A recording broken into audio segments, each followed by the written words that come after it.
Imagine walking down a bustling street in Upper Manhattan thinking of nothing but the city's everyday chaos.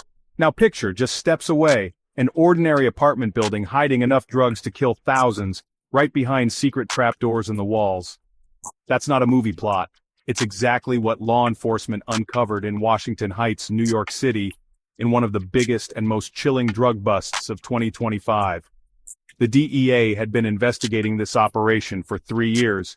What they found was staggering. Over 40 pounds of methamphetamine, cocaine, and fentanyl stashed across 3 apartments.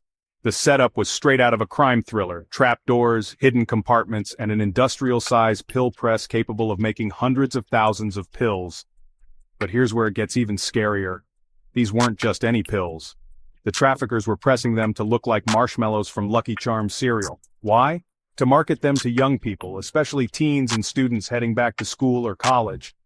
The pills were being advertised online as MDMA, what most folks know as ecstasy. But in reality, they were a deadly cocktail of meth and fentanyl. Let's put this into perspective. The seizure from those apartments alone could have produced 120,000 potentially fatal doses. The street value? Millions of dollars. But the real cost is measured in lives. In 2023, nearly 75,000 people in the U.S. died from fentanyl overdoses. That's more than car accidents, gun violence, or almost anything else you can think of.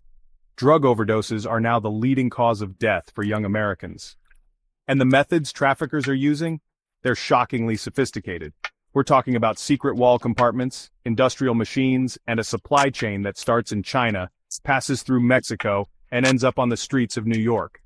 The operation was so large it took multiple agencies years to crack the case. In the end, they charged 38-year-old Jose Dario Veras, the alleged mastermind, with conspiracy to distribute meth and fentanyl. The DEA's message is crystal clear. What's sold as party drugs or fun pills can be laced with lethal doses of fentanyl. In fact, half the pills seized last year contained enough fentanyl to kill you.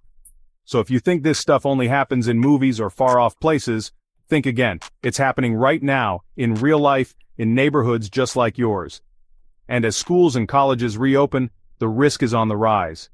Stay smart, stay safe, and remember, sometimes the most dangerous things are hidden in plain sight.